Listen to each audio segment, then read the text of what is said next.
আসসালামু আলাইকুম। ওমর ফারুক বলে, হোসেন কি বলবার চাও? হোসাইন বলতেছে, কয়েকদিন আগে আমি একটা স্বপ্ন দেখলাম, আমার নানা ঘরের মধ্যে আরাম করতেছে। আমি হোসাইন দরজা দিয়ে বললাম, নানু ভাই আমি একটু আপনার কাছে যাবার চাই। আমার নানা বলতেছে, হোসাইন এখন তুই ডিস্টার্ব করিস না, আমি এখন জান্নাতে আরাম করতেছি। আমি হোসেন চমকে গেলাম। যেই নানা ভাঙ্গা ঘরের মধ্যে শুয়ে আছে সেই নানা বলতেছে আমি জান্নাতে আরাম করতেছি। দরজা না করলে কি হবে? আমি জানলার পাশে গিয়ে ছোট্ট একটা ছিদ্র দিয়ে তাকাই, দেখি আমার নানি উরাতকে বালিশ বানিয়ে দিয়েছে। সেই উরাতের উপরে নানা মাথা দিয়ে শুয়ে আছে। আমি রাগ করে বললাম, নানা ভাই নানির উরাতকে বালিশ বানিয়ে শুয়ে থাকলে কি জান্নাতে থাকা যায়?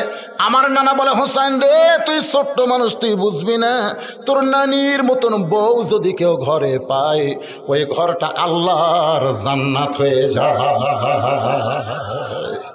আমি সেই দিনই সিদ্ধান্ত নিয়েছি, নানির মতন বউ যেই ঘরের মধ্যে থাকে সেই ঘরটা আল্লাহর জান্নাত হয়ে যায়। তাহলে বিয়ে যদি করাই লাগে, আমার নানা যেমন বিয়ে করছে সেই রকম একটা বিয়ে করব। 10টা 20টা বিয়ে করা যাবে না তো, করলে একটাই করব, কিন্তু দেখে শোনা কর্ম। ধরে কান সুবহানাল্লাহ। হযরত আলীর সামনে গিয়ে হোসেন বলতেছে, বাবা আপনি সত্যি করে বলবেন আমার মা আপনার কেমন বউ? আপনি সত্যি করে বলেন।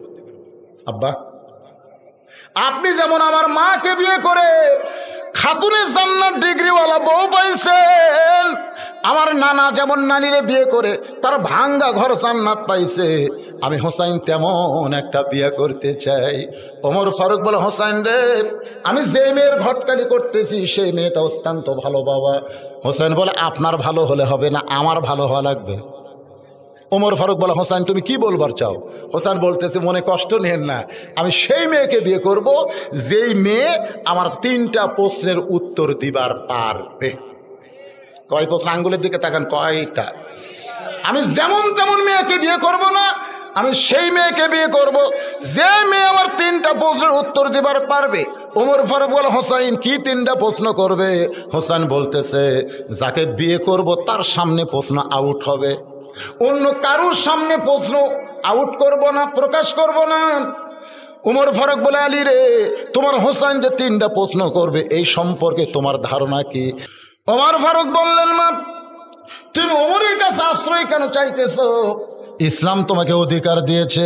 মেয়েটা বলতেছে, আমির আল মুমিনিন ইসলাম কি অধিকার দিলাম একটু জানতে চাই। ওমর ফারুক বললেন, তোমার বয়স কত? মেয়েটা বলতেছে, ঈমান গ্রহণ করেছি 6 বছর আর জেলখানায় ছিলাম 12 বছর, হিসাব করলে কত হয়?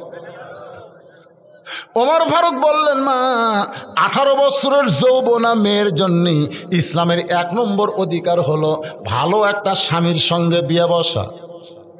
ভালো একটা স্বামীর সঙ্গে বিয়ে বসা, ভালো একটা ছেলের সঙ্গে বিয়ে বসা। এই মুহূর্তে একটা ভালো ছেলের সঙ্গে বিয়ে বসা হলো তোমার 1 নম্বর অধিকার। কারণ যত কাম থাক 1 নম্বর কাজ হলো তড়ি ঘড়ি বিয়ে করা। তড়ি ঘড়ি মানে বিয়ের বয়স হলেই বিয়ে করা, বিয়ের বয়স হলেই। 3টা কাজে দেরি করা যাবে না ভাই। 3 কাজ। একটা হলো ছেলে মেয়ে যখন বড় হবে থাকে, আর বাপ মা থাকে পাঁচুপুর। একদিন বাবা অসুস্থ হয়ে নওগাঁয় ডাক্তার দেখাবার গেছে। এত ভালো ডাক্তার দেখতে দেখতে সিরিয়াল লম্বা, রাত 9টা বেজে গেছে। এখন বাবা চিন্তা করে, এ রাত 9টার সময় পাঁচুপুর কেমনে যায়? মন বলতেছে, কেন তোর কি বেটার বাসা নেই? রাত 9টার সময় বেটার বাসার দরজায় গিয়ে ডাকতেছে, আব্দুল্লাহ, ও আব্দুল্লাহ। ছেলের নাম হলো আব্দুল্লাহ। ছেলের নাম কি? নাম রাখছে ভালো, নাম রাখছে ভালো, আব্দুল্লাহ। সঙ্গে সঙ্গে আব্দুল্লাহ বাসার ভিতর থেকে চিন্তা করে, আমার এলাকার সবাই আমার সাহেব বলে ডাকে, স্যার বলে সম্মান করে, এত রাত্রে আমার নাম ধরে ডাকার মরদ কে রে? গেট খুলে দেখে বাবা দাঁড়ায় আছে।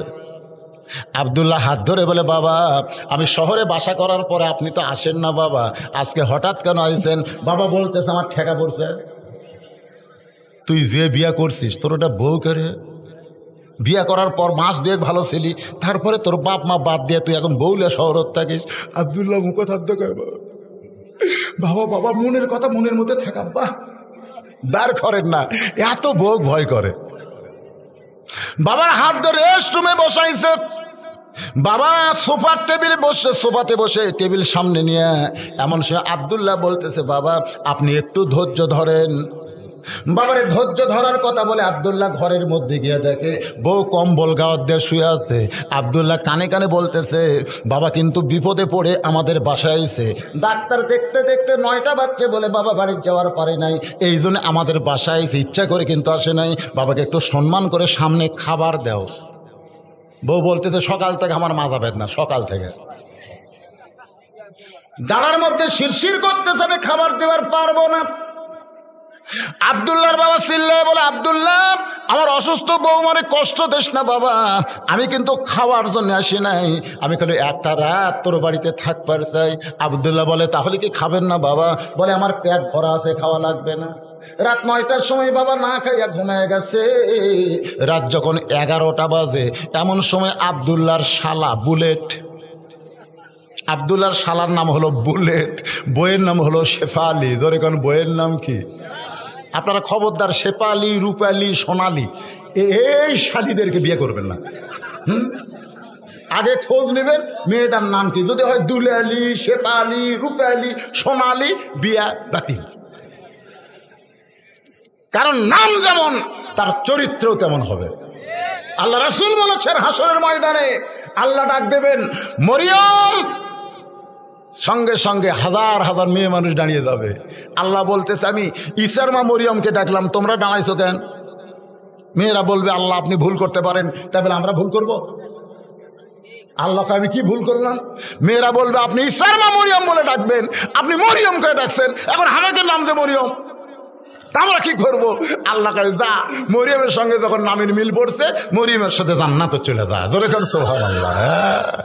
এই জন্য নামটা ভালো দেখে বিয়ে করো রে যুবকেরা, তারা এখনো বিয়ে করোনি, খবরদার।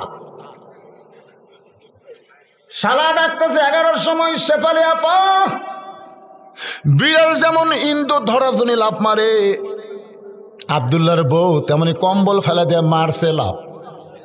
আব্দুল্লাহ তাকায় দেখে কম্বল আছে, বউ নাই। বউটা গেল কোন জায়গায়? গেট খুলে বলতে যে, ভাইজান এত রাত্রে কোত্থেকে? বলে, ক্যারাম বোর্ড খেলতে খেলতে রাত হয়ে গেছে, আমি একটু ঘুমাবার চাই। বোন বলতে যে, পাগল হইছো তুমি, আমার কলিজার টুকরা ভাই, তুমি না খাইয়া ঘুমাইলে আমার চোখে ঘুম ধরবে না। ডাইনিং টেবিলের চেয়ারে বসাইয়া মাছ গরম, গোস্ত গরম, ভাত গরম, সব গরম করে ভাইয়ের সামনে দিয়া বলে, খাও ভাই, খাও ভাই, তুমি না খাইলে আমার কলিজার শান্তি নাই। আব্দুল্লাহ ঘরের মধ্যে থেকে চিন্তা করে, 9টার সময় আমার বাবা আইছে, তোর তখন মাজা বেদনা, পিঠ শিরশির করে, আর 11টার সময় খাভাই খাভাই, খবর কি? বার হয়ে দেখে 5 তরকারি গরম ভাত, শালার মাথায় বইয়ের হাত। কয় তরকারি? 5 তরকারি গরম ভাত, ওই শালার মাথায় ওর বইয়ের হাত, আর এক টুকরা খাভাই। আব্দুল্লাহ আস্তে আস্তে বাবা যেই ঘরে ঘুমাই, ওই ঘরের জানলার কাছে গিয়ে দেখে জিরো বাল্বে বাবার শুকনা মুখটা দেখতে পাই, চোখের পানি বের হচ্ছে। আল্লাহর কোরআন বলে, ওয়াকাযা রাব্বুকা আল্লা তা'বুদু ইল্লা ইয়্যাহু ওয়া বিল ওয়ালিদাইনি ইহসানান। রে আব্দুল্লাহ রে, আল্লাহর পরই হলো বাপ মা। যেই বাবা না খাইয়া তোরে লেখাপড়া করাইছে, যেই বাবা মাটির বিছনায় থেকে তোরে খাট বানায় দিছে, আজকে তুই এত বড় চাকরি করিস, তোর বাবা খায়নি রে, তোর জন্য সব টাকা খরচ করেছে, আজকে সেই বাবা তোর না খায় ঘুম পাড়তেছে, তোর শালার সামনে 5 তরকারি গরম ভাত। এখন বল রে আব্দুল্লাহ, তোর আমল কি? লিয়াবলুয়াকুম আইয়ুকুম আহসানু আমালা। আমি আল্লাহ তোকে সুন্দর আমলের পরীক্ষা করব। এই মুহূর্তে তোর আমল কি? আব্দুল্লাহ বলতেছে, আল্লাহর কোরআন, সুবহানাল্লাহ কর না। আব্দুল্লাহ চোখ বন্ধ করে চিন্তা করে, কি করব? নারী নির্যাতনের বিচার আছে, এমন একটা দেশে আমরা জন্মেছি ভাই, মরদ মানুষ নির্যাতনের কোনো বিচার নেই। জোরে কোন কথা ঠিক কিনা? এই দেশে খালি নারী নির্যাতনের বিচার।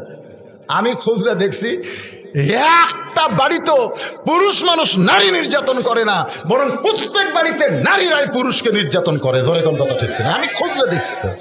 আমার বউ খালি আমার কানের কাছে ফিসফিস করে, তোমার বাবা ভালো না, কিংবা কয় তোমার মা ভালো না, তোমার মা ভালো না। দেখেন আমার বউ, আবার আমার মা আমার বাবার কান গরম করে দেয়, তোমার বেটার বউ ভালো না। আমি দেখলাম আমার বাপেরও দোষ নাই, আমারও দোষ নাই, দোষ হলো আমার মায়ের আর আমার বইয়ের। এই মেয়া খুঁজলে দেখেন আমার বাপের হাতে আমার মা আমার বাপকে নির্যাতন করতেছে আর আমার বউ আমাকে করতেছে, আপনাকেও কোথায়, অথচ কোনো বিচার। আব্দুল্লাহ চিন্তা করে নারী নির্যাতনের বিচার আছে, কি করব। এমন সময় আব্দুল্লাহ চোখ বন্ধ করে দেখতে পাই উটি বলা একটা বেলান আছে, উটি বলা, এই যে উটি বলে না, এই উটি বলা একটা বেলান। আব্দুল্লাহ চিন্তা করে কি করব, বিবেক বলতেছে পিছন দিকে তাকায় দেখ, সব জায়গায় মারবি না, এমন জায়গায় মারবি যেটা কোনোদিন কাউরে দেখাবার পারবে না। পিছন দিকে তাকায় দেখ উঁচু হয়ে আছে, ওই উঁচু জায়গায় বিসমিল্লাহ বলে একটা বাড়ি মারবি, একটা হজের সওয়াব পাবি। দুইটা বাড়ি মারবি, দুইটা হজের সওয়াব পাবি। যে কয়টা বাড়ি সেই কয়টা হজের সওয়াব। জোরে কোন সুবহানাল্লাহ। বিড়াল যেমন ইন্দুর ধরে, আব্দুল্লাহ চুপি চুপি বইয়ের কাছে এই বেলান লুকে নিয়ে দাঁড়ায় আছে। বউ খালি ভাইকে বলতেছে আর একটু ওরা খা ভাই। ভাই জোরহাত করে বলতেছে আপা আর পারতেছি না, তোর কাছ বাড়িতে আসলে তুই খালি আমাকে জোর করে খাওয়াস। আব্দুল্লাহ কয় আমার বাবা না খায় ঘুম পাড়তেছে, তোর ভাই খাবার চাই না তারপরে জোর করে খাওয়াস। এই বলে বিসমিল্লাহ কয়ে মারছে বাড়ি। যেই বাড়ি মারছে আব্দুল্লাহ দৌড়, শালাও দৌড়, বউ দৌড়। শালা বউ দুই দিকে দুইজন দৌড় মারছে। শালা চিল্লাই বলে দুলা ভাই আমার বোনকে মারলেন কেন? আব্দুল্লাহ কয় তোর বোনকে কেন মারলাম, একটা বার দেখে যা। বলে আমারেও মারবেন নাকি? বলে তোরে মারবো না, তোর একটু দেখাবার চাই। বাবা সেই ঘরে ঘুমায়, সেই ঘরে জানলার কাছে বলতে তাকায় দেখ। বলে আপনার বাবা কখন আইছে? বলে 9টার সময় আইছে। তোর বোন কইলো মাজা বেদনা, পিঠ শিরশির করে, আমার বাবার সামনে খাবার দেয়নি রে, আমার বাবা না খাইয়া ঘুম পাড়তেছে। তুই খাবার চাস না তারপরেও জোর করে খাওয়ায়। 11টার সময় 5 তরকারি গরম ভাত। বললে শালা বল আমার আমল কি? লিয়াবলুয়াকুম আইয়ুকুম আহসানু আমালা, যে সুন্দর আমলের পরীক্ষা আমার আল্লাহ করতেছে। এখন বল সবচাইতে সুন্দর আমল কি? শালা বলতেছে আর একটা মারেন, আর একটা মারেন। ই মানুষের জাত না, ই বাপের আত্মীয় পছন্দ করে কিন্তু শ্বশুরের আত্মীয় দুই চোখকে দেখবার পারে না। এইরকম বউ আছে না নাই? এরা কিন্তু বউ মানা, এরা হলো বউ দাজ্জাল। ওমর ফারুক বলতেছেন মা আমার ঘরে তোমার অধিকার হবে, আল্লাহ তোমাকে আমার বউমার অধিকার দিবে। মেয়েটা মুচকি মুচকি হাসে। ওমর ফারুক বলে হাসতে তো কেন? মেয়েটা বলে হাসার কারণ হলো আপনি যেই ছেলের খবর দিলেন ওই ছেলেই কি দুনিয়ার মধ্যে সবচাইতে ভালো? ওমর ফারুক বলে মা আমার আব্দুল্লাহর চাইতে ভালো ছেলে তোমার চোখে পড়ে না। মেয়েটা বলতেছে তাহলে আমি একটা ছেলের খবর দেই, আপনি চিন্তা করে বলবেন আপনার আব্দুল্লাহ ভালো না সেই ছেলে ভালো। ওমর ফারুক চমকে বলে মা তোমার কাছে কোনো ছেলের খবর আছে নাকি? মেয়েটা বলতে দেখেন তো আগে নামটা শুনে ছেলেটা কেমন লাগে। ওমর ফারুক বলে মা ছেলেটার নাম বলো। মেয়েটা বলতে ছেলেটার নাম হলো হোসাইন, মায়ের নাম হলো ফাতেমা, বাবার নাম হলো হযরত আলী, আর নানার নাম হলো মুহাম্মাদুর রাসূলুল্লাহ। এখন বলেন এই দুই ছেলের মধ্যে ভালো ছেলে কোনটা? না না আপনা করুক না। মেয়েটা হযরত ওমরকে বলতেছে আপনি বললেন 18 বছরের যৌবনা মেয়েকে 1 নম্বর অধিকার হলো ভালো একটা ছেলের সঙ্গে বিয়া বসা। তাহলে আপনি যে ভালো ছেলের খবর দিলেন আব্দুল্লাহ, আর আমি যে ছেলের নাম কইলাম, এই দুইটার মধ্যে ভালো কোনটা? সঙ্গে সঙ্গে ওমর ফারুক বললেন সাইদুস শাবাবে আহলেল জান্নাত হাসান ও হোসেন রাদিয়াল্লাহু তাআলা আনহুমা, জান্নাতি যুবকদের সর্দার হবে দুইজন, একজন হলো হাসান একজন হলো হোসাইন। আমার আব্দুল্লাহর চাইতে তোমার পছন্দ করা হোসাইন আল্লাহর কাছে কোটি কোটি গুণ ভালো। মেয়েটা বলতেছে তাহলে হোসানের মতন ভালো ছেলে থাকতে আপনার আব্দুল্লাহর সঙ্গে বিয়ে বসবো কেন? সঙ্গে সঙ্গে ওমর ফারুক বললেন মা আমি জীবনে কোনোদিন খটকালি করি নাই, আজকে প্রথম তোমার বিয়ার ঘটক হব। সুবহানাল্লাহ কোন।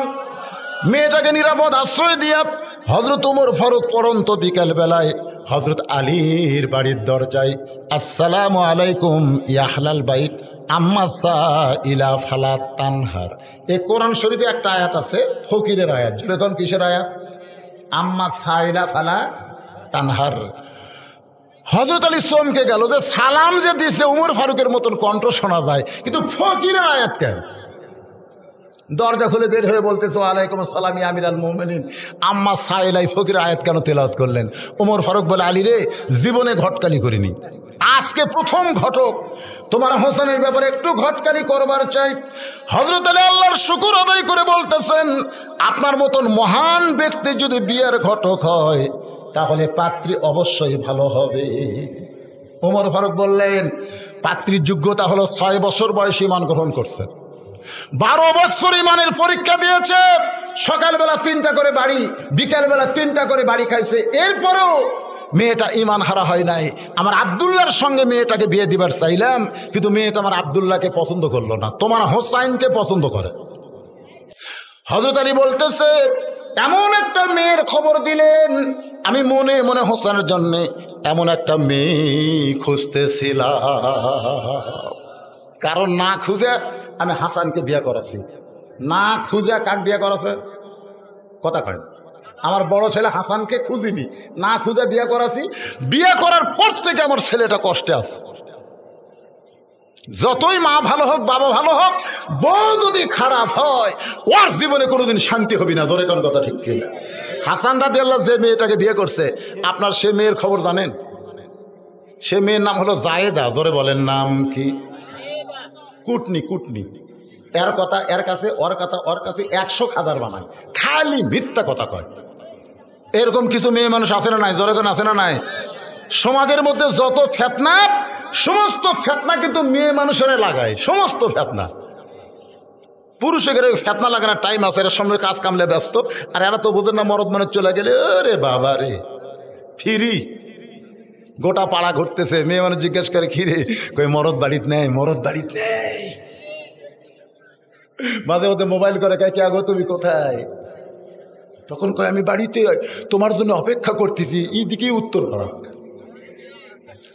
এইরকম মেয়ে মানুষ আছে না নাই? জোরে কান আছে না নাই? হাসান রাদিয়াল্লাহু যে মেয়েটাকে বিয়ে করেছে, সেই মেয়েটা হলো ওই চরিত্রের অধিকারী, নাম হলো মেয়েটার জায়েদা। নামটা খেয়াল রাখবেন। নাম কি? আলী বলতেছেন, ইয়া আমিরাল মুমিনিন, মনে মনে এমন একটা মেয়ের খোঁজাবি করতেছিলাম। ওমর ফারুক বলে, আলী রে, তাহলে আল্লাহ আমার ঘটকালি কবুল করেছে, আসো 2 ভাই কোলাকুলি করি। হযরত আলী আর ওমর যখন কোলাকুলি করতেছে, এমন সময় হোসেন ঘরের ভিতর থেকে সে বলতেছে, আমিরাল মুমিনিন, আপনার 2 জন যেভাবে কোলাকুলি করতেছেন, মনে হয় বিয়া আপনারাই করবেন। আমার আগে আমার সুরে যে বক্তা ওয়াজ করলো না আপনাকে এখানে, আমি তো ঘরে মতো মনে করতেছি আমি করতেছি। তো এই বক্তা কিন্তু বললো, হযরত ওমর যে রাস্তা দিয়ে যায়, ওই রাস্তা দিয়ে শয়তান কয়দিন যায় না, এই ওয়াজটা আমিও করছি। তাহলে যেই উমরের রাস্তা দিয়ে গেলে শয়তান 40 দিন যায় না, সেই উমরের সামনে হোসেন বলতেছে, মনে হয় বিয়ে আপনারাই করবেন। উমরের চেহারা রক্তের মতো লাল হয়ে বলে, হোসাইন, এরকম বেয়াদবি কথা কেন বলো? আমরা যে তোমার মুরব্বী, তুমি মানো না? হোসেন বলতেছে, আপনারা মুরব্বী আমি জানি, আপনারা মুরব্বী আমি সম্মান করি, কিন্তু আসল মুরব্বী হিসাবে আমি কেবলমাত্র একজনকেই মানি, তিনি হলেন আমার নানা। এই জন্য আপনারা যাকে তাকে মুরব্বী মানবেন না, মুরব্বী হিসেবে সম্মান করবেন, কিন্তু মানা যাবে না। মানতে গেলে একজনকেই মানতে হবে, তিনি হলেন মুহাম্মাদুর রাসূলুল্লাহ। যিনি যা কিছু করেছেন, মা তাকুমুর রাসূলু ফাখুযুহু ওয়া মা নাহাকুম আনহু ফান্তাহু। আল্লাহ রাসূল বলেছেন, আল্লাহ কোরআনে বলেছেন, আমার রাসূল যেটা করবে সেটা করা লাগবে। জোরে কোন কথা ঠিক কিনা? যেটা হ্যাঁ।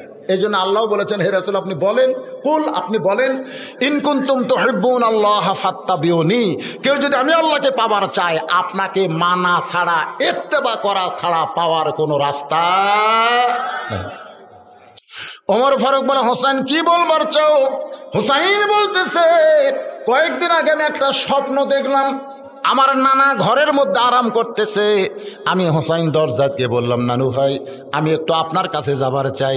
আমার নানা বলতে, হোসাইন এখন তুই ডিস্টার্ব করিস না, আমি এখন জান্নাতে আরাম করতেছি। আমি হোসেন চমকে গেলাম। যেই নানা ভাঙ্গা ঘরের মধ্যে শুয়ে আছে সেই নানা বলতেছে আমি জান্নাতে আরাম করতেছি। দরজা না করলে কি হবে? আমি জানলার পাশে গিয়ে ছোট্ট একটা ছিদ্র দিয়ে তাকাই দেখি আমার নানি উরাতকে বালিশ বানায় দিয়েছে। সেই উরাতের উপরে নানা মাথা দিয়ে শুয়ে আছে। আমি রাগ করে বললাম, নানা ভাই, নানির উরাতকে বালিশ বানায় শুয়ে থাকলে কি জান্নাতে থাকা যায়? আমার নানা বলে, হোসেন রে, তুই ছোট্ট মানুষ, তুই বুঝবি না। তোর নানির মতন বউ যদি কেউ ঘরে পায়, ওই ঘরটা আল্লাহর জান্নাত হয়ে যায়। আমি সেই দিনই সিদ্ধান্ত নিয়েছি, নানির মতন বউ যেই ঘরের মধ্যে থাকে সেই ঘরটা আল্লাহর জান্নাত হয়ে যায়। তাহলে বিয়ে যদি করাই লাগে, আমার নানা যেমন বিয়ে করছে সেই রকম একটা বিয়ে করবো। 10টা 20টা বিয়ে করা যাবে না, তো করলে একটাই করব, কিন্তু দেখে শোনা কর্ম। জোরে কান সুবহানাল্লাহ। হযরত আলীর সামনে গিয়ে হোসেন বলতেছে, বাবা আপনি সত্যি করে বলবেন আমার মা আপনার কেমন বউ? আপনি সত্যি করে বলেন। আব্বা, আপনি যেমন আমার মাকে বিয়ে করে খাতুনে জান্নাত ডিগ্রিওয়ালা বউ পাইছেন, আমার নানা যেমন নানিরে বিয়ে করে তার ভাঙ্গা ঘর জান্নাত পাইছে, আমি হোসাইন তেমন একটা বিয়ে করতে চাই। ওমর ফারুক বলে, হোসাইন রে, আমি যে মেয়ের ঘটকালি করতেছি সেই মেয়েটা অত্যন্ত ভালো বাবা।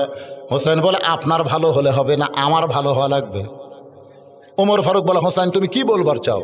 হোসেন বলতেছে, মনে কষ্ট নেন না, আমি সেই মেয়েকে বিয়ে করব যেই মেয়ে আমার 3টা প্রশ্নের উত্তর দিবার পারবে। কয় প্রশ্ন? আঙ্গুলের দিকে তাকান, কয়টা? আমি যেমন তেমন মেয়েকে বিয়ে করব না, আমি সেই মেয়েকে বিয়ে করব যে মেয়ে আমার 3টা প্রশ্নের উত্তর দিবার পারবে। ওমর ফারুক বলে, হোসাইন কি 3টা প্রশ্ন করবে? হোসেন বলতেছে, যাকে বিয়ে করব তার সামনে প্রশ্ন আউট হবে, অন্য কারোর সামনে প্রশ্ন আউট করব না, প্রকাশ করব না। উমর ফারুক বলে, আলী রে, তোমার হোসেন যে 3টা প্রশ্ন করবে এই সম্পর্কে তোমার ধারণা কি? আলী বলতেছে, জীবনের প্রথম শুনলাম। উমর ফারুক বলে, যেই প্রশ্নের উত্তর আমি জানি না, তুমিও শোনো নাই, তাহলে সেই প্রশ্নের উত্তর মেয়েটা কেমনে দিবে?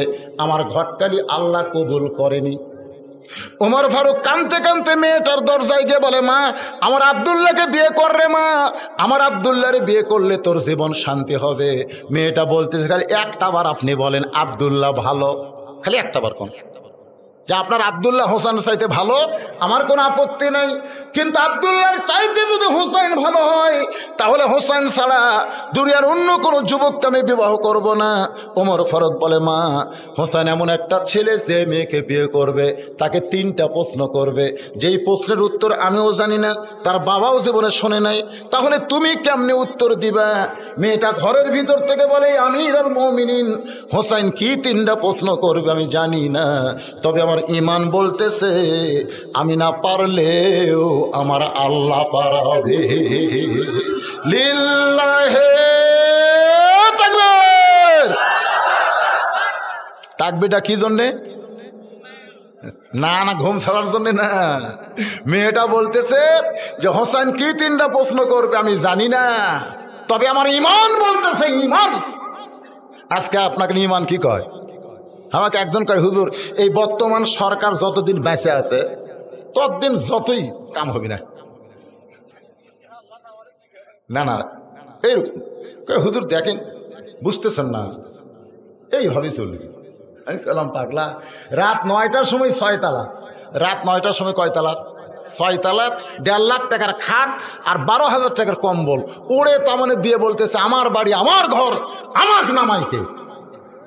সেই মশান নিয়ে কইছে 9টার সময় আমার বাড়ি আমার ঘর আমার নামাইকে।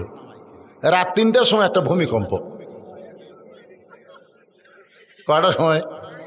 ওই এত ফোর্সে নামছে যে কম্বলের মধ্যে লঙ্গি পর্যন্ত খুলে আছে, ওটা পরারও টাইম পায়নি।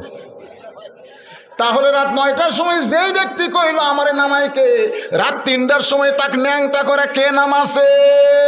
আরো জোরে জোরসে বলুন। তুইজ্জু মান তাশা পড়েন, তুইজ্জু মান তাশা ওয়া তুযিল্লু মান তাশা বিয়াদিকাল খায়র ইন্নাকা আলা কুল্লি শাইইন কাদির। সম্মান দেয়া 6 তালা তোলার মালিক কে? আবার অপমান করে ন্যাংটা করেন আমার মালিককে। আপনারা বলেন সে আল্লাহ আছে না নাই? আছে না নাই? তো তাহলে কেমনে কোন মানে আমাকে ইমান এত দুর্বল হয়ে গেছে ভাই। হায় রে, মেয়েটা বলতেছে যে হোসেন কি 3টা প্রশ্ন করবে আমি জানি না, তবে আমার ইমান বলতেছে আমি না পারলেও আমার আল্লাহ পারাবে। সঙ্গে সঙ্গে হযরত ওমর মারছে দৌড়, এক দৌড়ে হযরত আলীর দরজায় সুবহানাল্লাহ কোন। এই মাত্র গেছে কানতে কানতে, আবার এই মাত্র হাসতে হাসতে দৌড়াইছে। আলী বলতেছে আমিরুল মুমিনিন, আপনি তো এখনই মন ভার করে গেলেন, আবার কেন হাসতে হাসতে আইছেন? বলে তারিখ করব। হোসেন বলে কিসের তারিখ? ওমর ফারুক বলে তোমার বিয়ার তারিখ না? তুমি যে 3টা প্রশ্ন করবা, মেয়েটা উত্তর দিবার পারবে কি পারবে না তার যাচাইয়ের তারিখ। আলী বলতেছে আমিরুল মুমিনিন, যেই প্রশ্ন আপনি জানেন না, যেই প্রশ্ন আমিও জানি না, সেই প্রশ্নের উত্তর মেয়েটা কেমনে দিবে? ওমর ফারুক বলে আলী রে, ইমানের বলে কেউ যখন বলিয়ান হবে তখন বিশ্বাস করা লাগবে সে একলা নাই রে আলী, তার সঙ্গে আমার আল্লাহ রয়েছে। ইমানের বলে যদি আমরা বলিয়ান হতে পারি তাহলে আমরা একলা থাকবো না, আমাদের সঙ্গে কে আছে? আরো জোরে, আল্লাহ যাদের সঙ্গে থাকবে তাদের সঙ্গে কেউ পারবে। তাহলে সেই ইমানের বলে বলিয়ান হওয়ার দরকার আছে না নাই? আমরা কারা কারা ইমানের বলে বলিয়ান হতে চাই? একটু 2 হাত তুলে আল্লাহরে দেখান। লিল্লাহি তাকবীর। মুরব্বী হাত তুলবার পারেনি, মানে ঘুমোতেছেন নাকি? আসলে আমি আশ্চর্য হয়ে গেছি। এই ইনার ছেলে আবার তার ছেলে, এই 3 জনে আমি টেজর দেখছি। ওরা বেশি বলতেছে হুজুর ইনি আমার বাপ, তাকে দেখি ওনার ছেলে সব কয়টাই। হায় হায় হায়, এখনো যা সাইজ দেখতেছি কমপক্ষে 20 বছর থাকবেন আপনি, কমপক্ষে। সে ঘুম ধরতে গেছে। আপনাকে ঘুম ধরতেছে নাকি?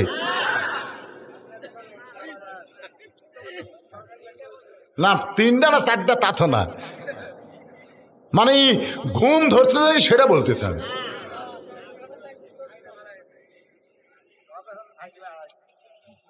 না তাকবীর দিলে শয়তান পলায়া যায়, নিজের ভিতরে আর কোনো অলসতা থাকে না। এই জন্য একত্র হয়ে তাকবীর দিলে চারিদিক থেকে পুলিশ দৌড়ে আসে। জোরে কোন কথা ঠিক কিনা? আগামীকাল 10 জন আত্রায় থানার কাছে দেখেন তাকবীর দিবেন, দেখেন কি হয়। কিন্তু ভিন্ন ভিন্ন যদি মুয়াজ্জিন গোটা বাংলাদেশে আযান দেয়, একটা পুলিশও কিছু কবি না, কিন্তু একটি হলেই বিপদ। কারণ এরা চাচ্ছে মুসলমান যেন একত্র হবার না পারে। ধরে কোন কথা ঠিক কিনা? কিন্তু এই জায়গায় তো আমরা একত্র হয়ে গেছি ভাই, একত্র হওয়ার দরকার আছে না নাই? লিল্লাহি তাকবীর, আল কোরআনের আলো ঘরে ঘরে জালো বললে হবে না, সব জায়গায় জালো। আল কোরআনের আলো, কোরআন হাদিস যেখানে, দুনিয়ার মুসলমান এক। দেখেন আপনাদের কাছে, আপনার খেয়াল করে দেখেন, আপনার পাশে হয়তো আওয়ামী লীগ বসে আছে, তার পাশে বিএনপি আছে, তার পাশে মাঝখানে জামাত ইসলাম চুপ করে বসে আছে। কারণ জামাত ইসলাম তো মাথা ছাড়া দিচ্ছে না, এরকম রাজাকার বানাচ্ছে। জোরে কোন কথা ঠিক কিনা? তাবলিগ পীর মুরিদি সবাই আজকের মাহফিলে আছে না নাই? জোরে কোন আছে না নাই? কেউ কোনো শত্রুতা করতেছে না, কারণ কোরআনের মাহফিলের কারণে যদি সব দল ভাঙ্গা এক দল হবার পারে, যেদিন কোরআন দিয়ে বাংলাদেশ চলবে সেদিন 14 দল 20 দল থাকবে না, বাংলার মুসলমান সব এক দল হয়ে যাবে। ধরে কোন ঠিক কিনা? একটু মনোযোগ দেন। নির্দিষ্ট তারিখ মোতাবেক ডান পাশে হযরত উমর বসে গেছে, বাম পাশে বসেছে হযরত আলী, আর মাঝখানে বসেছে হোসাইন। বসার সাইজটা খেয়াল করছেন? ডান পাশে যিনি বসেছেন তার নাম কি? হযরত ওমর। একটু বুঝে শোনে বাবা, বোঝা লাগবে তো। বাম পাশে যিনি বসেছেন তার নাম হযরত আলী, আর মাঝখানে যিনি বসেছেন তার নাম হলো হোসাইন। আর সামনে একটা চাদর দেওয়া হয়েছে, চাদরের ওই পারে ওই 18 বছরের মেয়েটাকে বসানো হয়েছে। এখন যদি আপনাদের কাছে আমি প্রশ্ন করি, সামনে চাদর দেওয়ার কারণ কি? জোরে কন। আমাদের বাংলাদেশের একজন সাংসদ বেগম মমতাজ সংসদের মধ্যে একটা গান গাইছিল যখন আল্লামা শফি হুজুর পর্দার বিধান বাংলাদেশে চালু করার একটা প্রস্তাব করেছিল। ওই সময় মমতাজ বেগম একটা গান গাইছিল, সেই গানটা হলো, ওরে শরীয়তের মৌলানা চোখ দুইটা করলা কানা, মনের পর্দা বড় পর্দা তোমরা খুঁজা পাইলা না, তেতুল হুজুর বুঝলো না। আল্লামা শফিকে তেতুল হুজুর বানাচ্ছে। ধরে কোন কি হুজুর? সামান্য 2 টাকার একটা গায়িকা, লক্ষ লক্ষ আলেমের ওস্তাদ আল্লাহর ওলি আল্লামা শফিকে তেতুল হুজুর কইছে, তেতুল হুজুর। আর বলছে শরীয়তের মৌলানা আমাদেরকে বলেছে চোখ দুইটা করলা কানা, মনের পর্দা বড় পর্দা তোমরা খুঁজা পাইলা না। মনের পর্দা যদি বড় পর্দা হয় তাহলে ওমর ফারুকের মন ভালো না খারাপ? এই সময় যদি মুখ বন্ধ করা থাকেন বিপদ হবে। হযরত হোসেনের মন ভালো না খারাপ? হযরত আলীর মন ভালো না খারাপ? 3 জনেরই মন ভালো, তারপরে সামনে চাদর কেন দিল? 3 জনের মন ভালো হওয়ার পরেও সামনে চাদর দিয়ে বুঝাইলো আল্লাহর আইন যখন দুনিয়াতে চালু হবে তখন পর্দা আইন অনুযায়ী গ্রহণ করতে হবে, কারণ পর্দা করা হলো আমার আল্লাহর আইন। অকরনা ফি বুয়ুতিকুন্না ওয়ালা তাবাররাজনা তাবাররুজাল জাহিলিয়াতিল উলা। ওমর ফারুক বলে, হোসাইন এখন তুমি প্রশ্ন করো। এবার হোসাইন প্রশ্ন করার জন্য দাঁড়িয়ে গেছে। ভাইজান একটু মনোযোগ দেন, এই যুবকেরা বাবা একটু মনোযোগ দাও।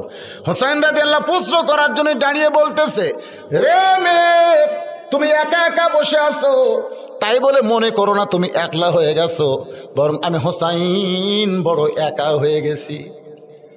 ওমর ফারুক বলে, হোসাইন তোমার কি মাথা খারাপ নাকি? তোমার ডান পাশে আমি বসে আছি, বাম পাশে তোমার বাবা বসে আছে, এরপরে তুমি একলা কেমনে হলে? হোসেন বলে, এ মেয়ে আমার 2 পাশে 2 জন মহামানব দেহ নিয়ে বসে আছে, কিন্তু মনে মনে তোমার পক্ষ নিয়েছে। আপনারা বলেন তো ওমর ফারুক কার পক্ষে?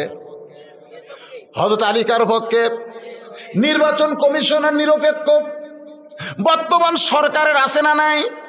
সবাই বলে নির্বাচন কমিশনের নিরপেক্ষ আসনে বসে আছে, কিন্তু মনে মনে একটা দলের পক্ষ নিয়েছে, দিনের ভোর রাতে করতেছে। আমি এখান থেকে বুঝতে পারছি নিরপেক্ষ বলে কোনো কথা নাই, আসলে ভুয়া কথা। স্বয়ং আমার আল্লাহ নিরপেক্ষ নয়। আপনারা কোন তো আল্লাহ কি নিরপেক্ষ? কথা কোন আল্লাহ কি নিরপেক্ষ? আল্লাহ যদি নিরপেক্ষ হতো তাহলে কোরআনের এই আয়াত কেন নাজিল করলেন, অমাইয়াবতাগি গায়রাল ইসলামা দীনান ফালাই ইউকবালা? আরো জোরে জোরসে বলো। তাহলে যারা বলবে আমরা নিরপেক্ষ তারা কি? করে কর না কেন, তারা কি? হিজরা ছাড়া। কারণ হিজরা পুরুষেরও পক্ষে না, নারীরও পক্ষে না, হলো নিরপেক্ষ। দরকার কথা ঠিক কিনা? এ ছাড়া ভাই নিরপেক্ষ বলে কেউ নেই।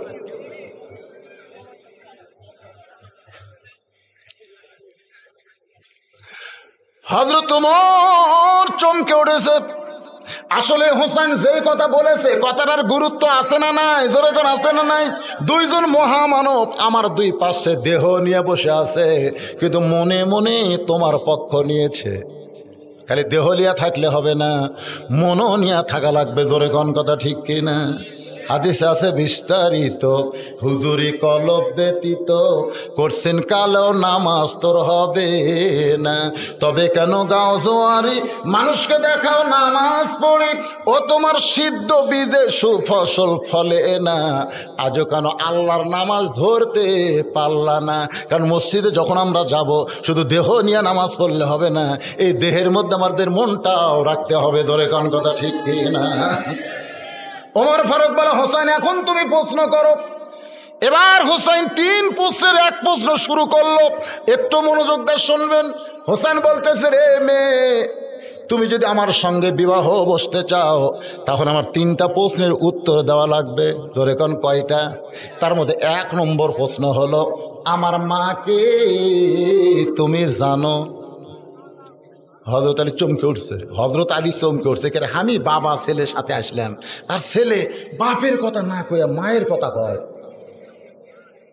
আমার মাকে তুমি জানো, আমার বাবাকে তুমি জানো, এই কথা বলার কোনো দরকার নাই। কারণ বাবা আনন্দে মাতিয়া সাগরে ভাসাইয়া সেই যে চইলা যায় খবর লয় না। মাজন ধরিয়াই উদরে কতই কষ্ট করে, 10 মাস পরে পায় প্রসবের বেদনা। 10টা মাস মা সন্তান পেটে নিয়ে যদি সতর্ক থাকে তাহলে সন্তান আল্লাহর ওলি হয়ে যাবে। পেটে বাচ্চা নিয়ে মা যদি 5 ওয়াক্ত নামাজ পড়ে, আপনারা কি কন? পেটের বাচ্চা বসে থাকে, রুকুর থেকে যখন শেষ দাঁত যায়, ওই পেটের বাচ্চা কিন্তু পেটের মধ্যে একটা ঝাঁকুনি খায়। যখন 5 মাস 6 মাস বয়স হয়, মা যখন রুকুর থেকে শেষ দাঁত যায়, তখন পেটের বাচ্চা পেটের মধ্যে এরকম দোমড় খায়। ফেরেশতা কয়, আল্লাহ তোমার বান্দি নামাজ পড়ে শেষ দাঁত যায়, পেটের বাচ্চার কি কষ্ট হয় না?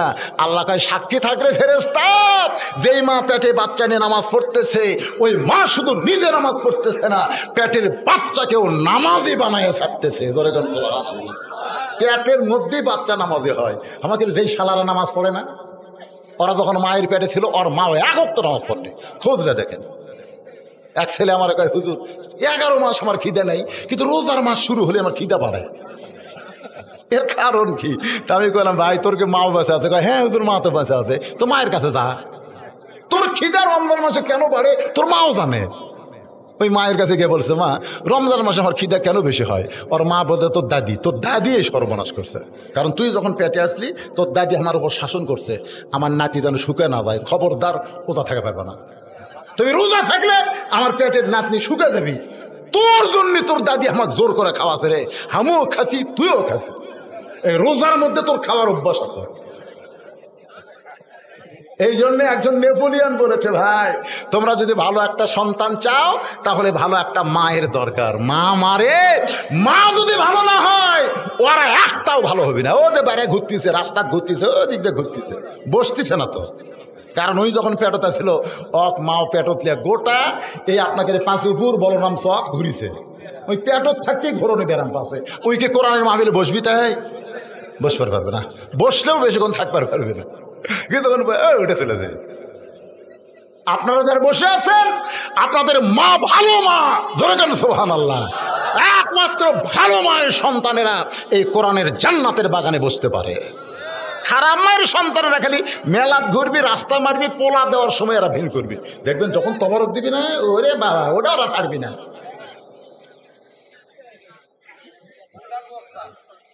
কয়টা বাজলো রে? না বেশি বাজনি, 11টা না, কে বললো 11:40? কে বল, ওয়াজ তো এখনো শুরু হয় না, একটু মনোযোগ দেন। 1 নম্বর প্রশ্ন হলো, আমার মাকে জানো? আমি কোন মায়ের সন্তান, কোন মায়ের পেটে আমি ছিলাম, আমার মা সম্পর্কে কি তোমার জানা আছে? এটাই হলো আমার 1 নম্বর প্রশ্ন। মেয়েটা কিছুক্ষণ পরে বলতে, হোসাইন আপনার মাকে আমি চিনি। আপনারা সুবহানাল্লাহ বলেন। কিন্তু হযরত ওমর জিবাত কামড় খাইছে। হযরত আলীর চোখ দিয়ে দর করে পানি পড়তেছে, আর মাঝখানে হোসাইন খালি মুচকি হাসতেছে। ডান পাশে যিনি বসে আছেন তিনি জিব্বাই কামড় খাইছে। জিব্বাই কামড় খাওয়ার কারণ হলো, হোসেন মা রে তুই কেমনে চিনবি? হোসেন মা তো চিনার জিনিস না, হোসেনের মা হলো জানার জিনিস। সুবহানাল্লাহ কোন? হোসেনের মা তো চিনার জিনিস না। গভীর রাত্রে হযরত আলীর কাছে ফাতেমা বলতে, স্বামী গো আজকে রাত্রেবেলায় আমার মৃত্যু হবে, কারণ সবসময় পর্দার ভিতরে ছিলাম। আল্লাহকে বলেছি, আল্লাহ পর্দার মধ্যে আমার মৃত্যু দিও। আল্লাহ আমার দোয়া কবুল করেছে, এজন্য গভীর রাত্রে আজকে আমার মৃত্যু হবে। গাছের গোড়া কাটলে গাছটা যেমন ঠাস করে পড়ে যায়, হয়তো তেমনি পড়ে গেলেন ঘরের মাঝায়। মা ফাতেমা দৌড়ে গিয়ে ওই স্বামীর মাথা উড়াতে নিয়ে কপালে একটা চুমা দিয়ে বলে, স্বামী গো, আমি মরে যাওয়ার পর আমার 3টা চাওয়া আপনার পুরা করা লাগবে। 1 নম্বর চাওয়া হলো রাতের অন্ধকারেই আমাকে দাফন করবেন। আমি রাতের অন্ধকারে পর্দায় মারা যাব, আর দিনের আলোতে আমার কবর দিবেন। এইটা চলবে না গো, রাতের অন্ধকারেই আমাকে দাফন করা লাগবে। আমার জানাজার জন্য কোনো মানুষের ব্যবস্থা করবেন না। আলী বলে, ফাতেমা, তোমার জানাজায় লক্ষ মানুষ তোমার জন্য দোয়া করবে, তুমি কি লক্ষ মানুষের দোয়া চাও না? ফাতেমা বলে, স্বামী গো, লক্ষ মানুষ যদি বলে ফাতেমা ভালো, আর আপনি যদি বলেন আমার বউ ভালো না, ওই লক্ষ মানুষের দোয়া দেয় ফাতেমার 1 তিল পরিমাণ লাভ হবে না। আর দুনিয়ার তামাম মানুষ যদি বলে ফাতেমা খারাপ, আর আপনি যদি বলেন আমার ফাতেমা ভালো, এক স্বামীর সার্টিফিকেটে ফাতেমার 8টা জান্নাতের দরজা খুলে গেল। ওগো স্বামী, আমার লাশটা খাটনিতে তুলবেন না, কারণ 4 জন পুরুষ মানুষ খাটনি কান্দে নেওয়ার দুনিয়াতে আমার কেউ নাই। আমার বাবা যদি দুনিয়াতে থাকতো তাহলে মরা মেয়ের লাশের খাটনি বাবা কান্দে নিবার পারতো। আমার হাসান হোসেন যদি বড় হইতো তাহলে মায়ের লাশের খাটনি কান্দে নিবার পারতো।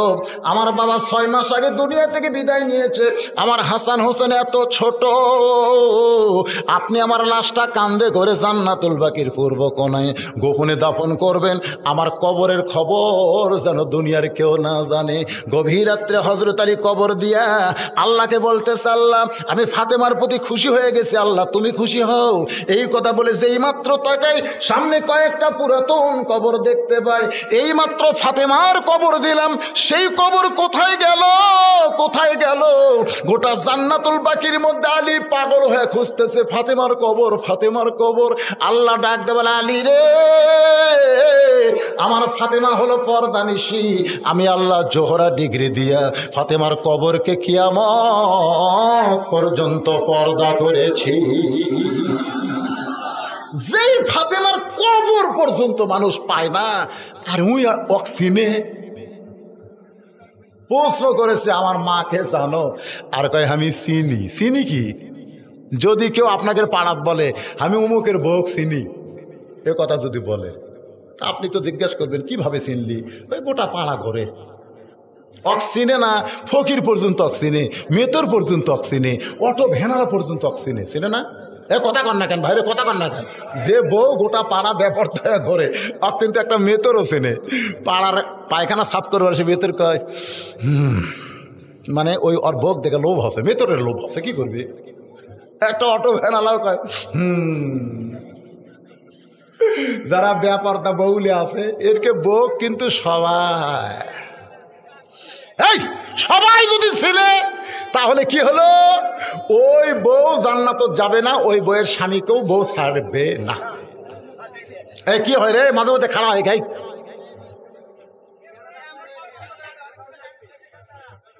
কি কথা বাবা, রাত 12টা বাজতেছে আর এরকে চেহারা কে খেলে টক টক করতেছে, তার মধ্যে তোমরা আবার ক্যামেরালে ডিস্টার্ব করো, এমনি যে টাঙ্গা বার দিছে, একটা চুপ থাকো।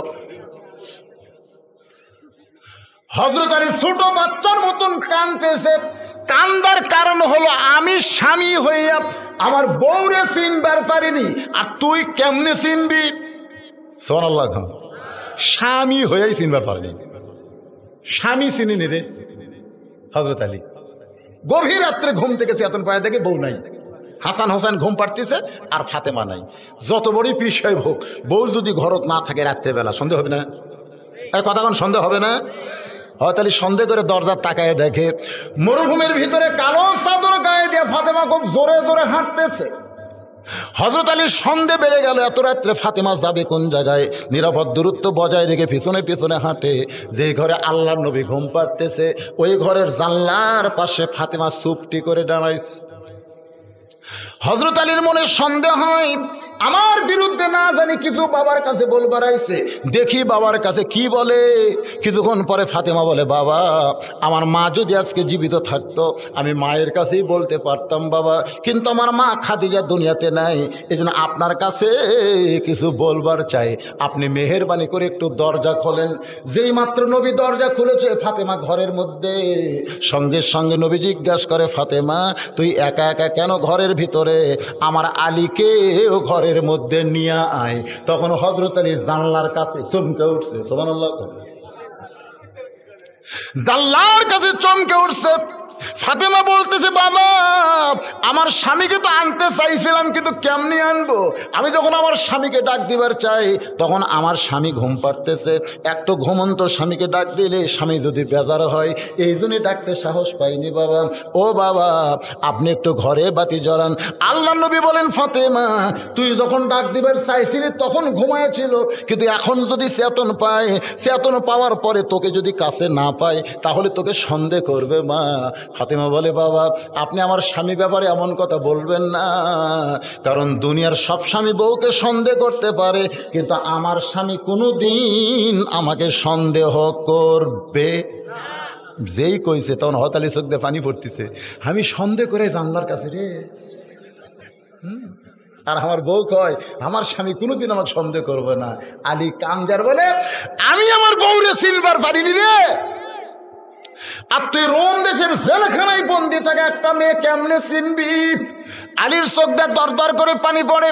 উমর ফারুক জিব্বাত কামড় দিয়ে বসে আছে, আর মাঝখানে হোসাইন খালি মুস্কি মুস্কি হাসতেছে।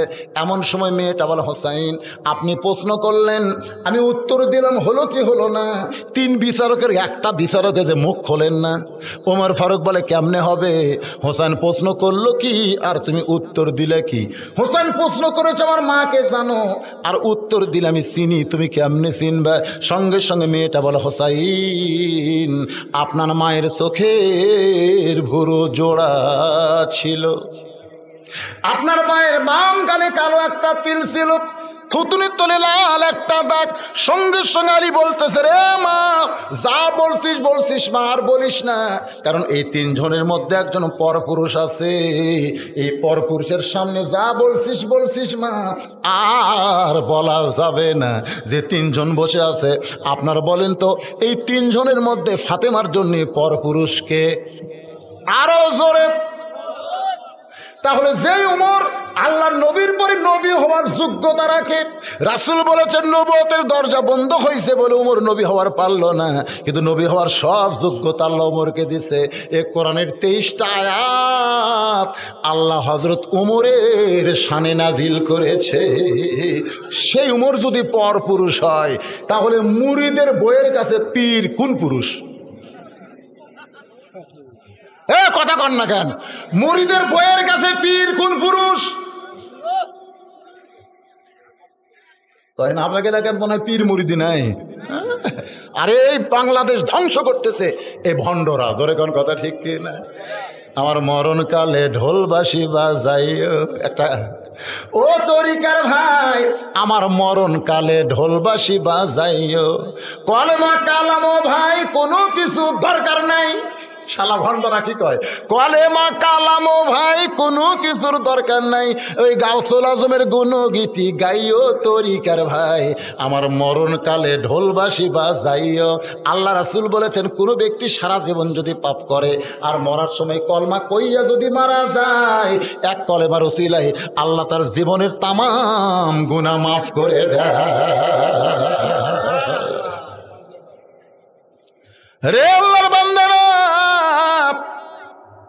হঠাৎই বললেন, মা সা বলছিস মা, আর বলিস না। এই 3 জনের মধ্যে একজন পরপুরুষ আছে। ও মা চোখের ভুরু জোড়া, এটা আমি বলতে পারবো, কারণ ফাতেমা আমার বউ হওয়ার কারণে। বাম গালে কালো একটা তিল ছিল, হোসেন বলবার পারবে, কারণ ফাতেমা তার মা হওয়ার কারণে। থুতুনির তলে লাল একটা দাগ ছিল, হাসান বলতে পারবে, কারণ ফাতেমা তার মা হওয়ার কারণে। তুমি রোমের জেলখানায় বন্দি থাকে একটা মেয়ে, কেমনে বললাম? সঙ্গে সঙ্গে মেয়েটা বলে, মুরব্বি ওই রোমের জেলখানায় যখন আমি বন্দি ছিলাম, সকালবেলা 3টা করে চাবুক, বিকালবেলা 3টা করে চাবুক যখন সেরে দিল কারারক্ষী আমাকে মারতো, ওই চাবুকের আঘাতে পিটন খাইতে খাইতে একসময় আমি বিরক্ত হয়ে বলতাম, আল্লাহ আর কত নির্যাতন করবে? তুমি আসো আসমানে, নবী আছে মদিনায়, এই নির্যাতন তো সহ্য করার ক্ষমতা আমার নাই।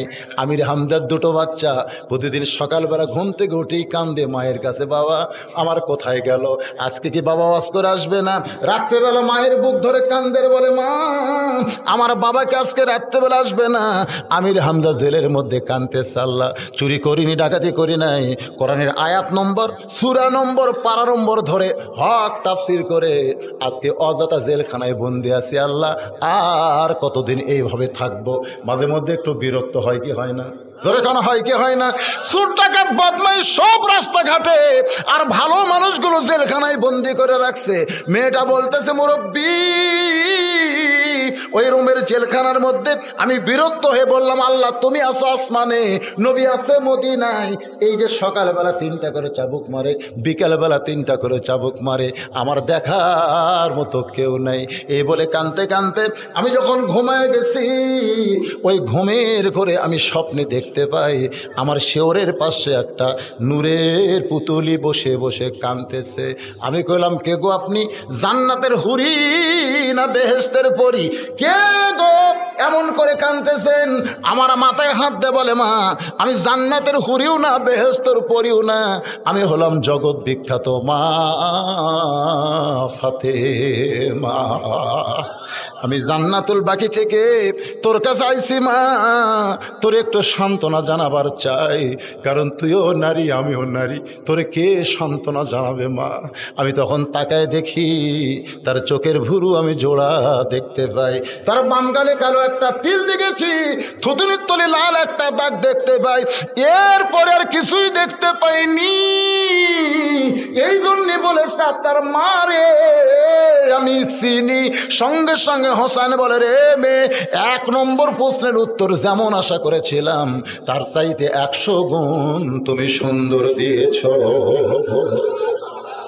ওমর ফারুক বলতে, আলী ভাই আমার ঘটকালে আল্লাহ কবুল করছে।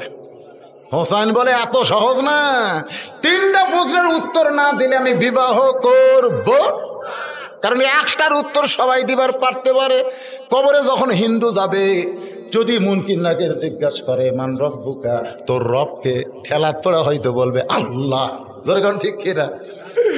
ইউক্রেনের প্রেসিডেন্ট রাশিয়া যে আরে পাক মারতেছে, বুঝলেন? কিছুদিন আগে ফেসবুকে ভাইরাল আছে, ওই আল্লাহ আল্লাহ করতেছে, আল্লাহ আল্লাহ আল্লাহ। কে রে শালা খ্রিস্টান, আল্লাহ আল্লাহ করিস কে? মানে মরার ভয় ঢুকছে ভাই। এই জন্য হিন্দুরা মরার সময় লা ইলাহা ইল্লাল্লাহু মুহাম্মাদুর রাসূলুল্লাহ তুলসী তলা তুই আছে, ভালো হলে আর লেয় না, কারণ কলমা পড়ে ঠেলাত তোলে, ওরাও আল্লাহ কয় কি কয় না? কিন্তু 2 নম্বর প্রশ্ন যখন করবে আমার নাবিউকা, তোর নবীকে, তখনই তো যদি প্রশ্ন করে আমার দিনুকা, তোমার ধর্ম কি, তখনই আটকে যাবে। 1 নম্বর সবাই পারতে পারে, 2 নম্বরে ধরা খাবে। ওমর ফারুক বলে, হোসাইন তাহলে এখন 2 নম্বর প্রশ্ন করো। এবার হোসাইন মেয়েটাকে 2 নম্বর প্রশ্ন করবে, শুনবেন। এরপরে আছে কয় নম্বর? 3 নম্বর। আজকে এখানে সব প্রশ্নের উত্তর হবি, বিয়া হবি, তারপরে তবারকের ব্যবস্থা আছে। হ্যাঁ, না না, এখানে তবারক আছে না? না, হ্যাঁ তবারকের ব্যবস্থা আছে। এত লোক দিয়ে পারবে? 12 মণ চাউল, মাশাআল্লাহ, 11 মণ মাছ, 12 মণ চাউল, 11 মণ মাছ, খালি মাছে ভাত। হ্যাঁ ভাইজান, আমাকে একটু বলছে হুজুর ওয়াজের মিডল পয়েন্টে আপনি একটু 10 মিনিট গোরস্থানের জন্য একটু কালেকশন করবেন, 10 মিনিট। আমি দ্বিতীয় বক্তারে কালেকশন করার কথা বলছিলাম, যে আমি তো অনেকদিন পড়াইছি, আমি একটু প্রাণ ভরে ওয়াজ শোনাবো, কিন্তু এই বক্তা তো কালেকশন করলো না। তো এরা এখন গোরস্থানের উন্নতি কল্পে লিখছে। হ্যাঁ, সময় দিয়েছিলেন, উনি করেনি। তো যাই হোক, না করুক, অসুবিধা নাই। আপনারা যারা বসে আছেন ভাইজান, মরা কিন্তু লাগবে, ঠিক কিনা বলেন? তো আমাদের গোরস্থানে, কবরস্থানে অনেক বছর থাকা লাগবে,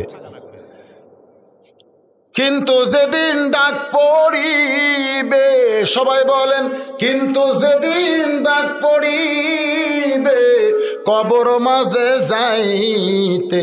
এই দেখেন লাভ দিয়ে উঠতেছে, ওরা মরবি না, করা মরবি না রে। না না, কি জন্য উঠবেন? না না, এতক্ষণ পেশাব লাগলো না। আল্লাহ তুমি সব দেখতেছ, আল্লাহ কি কোন আল্লাহ দেখতেছে না? এই সময় যারা অযথা পেশাব করবার যাচ্ছে, এমন বহুমূত্র শুরু হবে, টপ টপ করে পেশাব দিয়ে ল্যাপ তোষক ভিজে যাবি রে।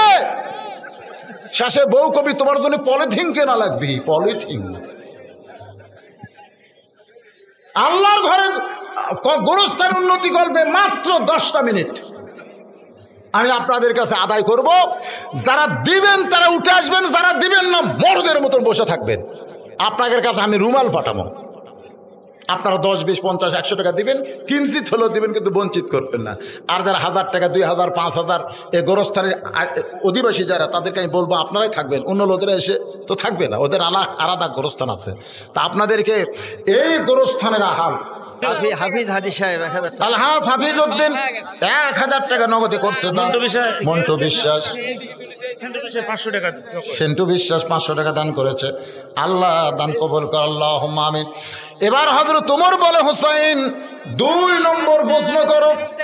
এবার হোসাইন 2 নম্বর প্রশ্ন করবে, আপনারা কি শুনবেন? তাহলে একটু মনোযোগ দেন। হোসেন বলে, রে মেয়ে, আমার 2 নম্বর প্রশ্ন হলো, আর আদায় হবে না, আদায় হলে আর ঘোষণা হবে না, আপনারা গোপনে গোপনে দিয়ে যান। প্রকাশ্যে দানের চাইতে গোপনের সব বেশি না কম? জয়লাল আবেদিন শিমলকুচি 500 টাকা। জয়লাল আবেদিন শিমলকুচি 500 টাকা দান করছে। আল্লাহ দানকে কবুল করে, আল্লাহুম্মা আমিন। এরা কয় টাকা গামছা তুলিছে, মনে কি করিস রে, খালি হো হো করতেছে। এই কেঁদে ওরা তো হো বলে হবে, খালি 10 টাকা মুখলি আসে, কি পাশে রে। হ্যাঁ রে মেয়ে, আমার 2 নম্বর প্রশ্ন হলো, 6 বছর বয়সে তুমি ঈমান কেমনে পাইলে?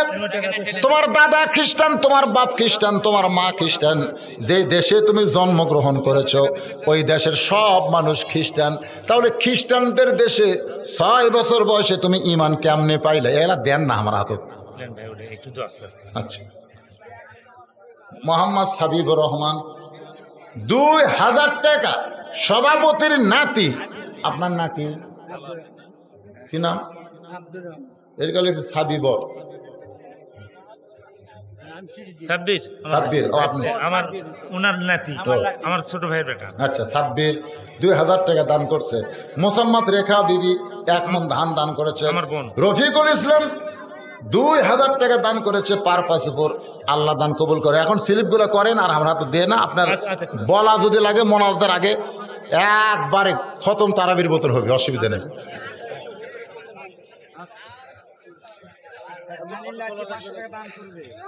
হ্যাঁ, আমাদের প্রিয় নবী হযরত মুহাম্মদ সাল্লাল্লাহু আলাইহি ওয়াসাল্লাম রজব চাঁদে আল্লাহ তাআলার সঙ্গে সাক্ষাৎ করতে গিয়েছিলেন, ওখানে কি দেখেছিলেন এবং কি কথাবার্তা হয়েছিল, এর তাফসীর পেশ করার জন্য আপনাকে বিশেষভাবে অনুরোধ করছি। এটা দেওয়া লাগতো যখন ওয়াজ শুরু করতেছিলাম তখন। এখন আবার এরই উপর তাফসীর করে ফজর নামাজ পড়বো, এ তো বিশাল কথা। মেরাজের উপরে ওয়াজ করা লাগবে, এটা এখন চলবে না। হ্যাঁ, এটা থাক। ওয়াজ যখন শেষ হবে তখন দিচ্ছে আর এক ওয়াজের কি কথা হচ্ছে, কি হচ্ছে, এগুলো সব বলবার গেলে নামাজের ওয়াজ করলে 3 দিন লাগবে। জোরে কান ঠিক না?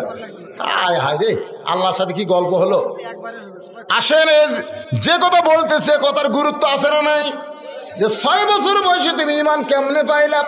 তোমার দাদা খ্রিস্টান, তোমার বাবা খ্রিস্টান, তোমার মা খ্রিস্টান, যেই দেশে তুমি জন্মগ্রহণ করেছো ওই দেশের সকলেই খ্রিস্টান। ওই খ্রিস্টানদের মধ্যে 6 বছরে তুমি ঈমান কেমনে পাইলা?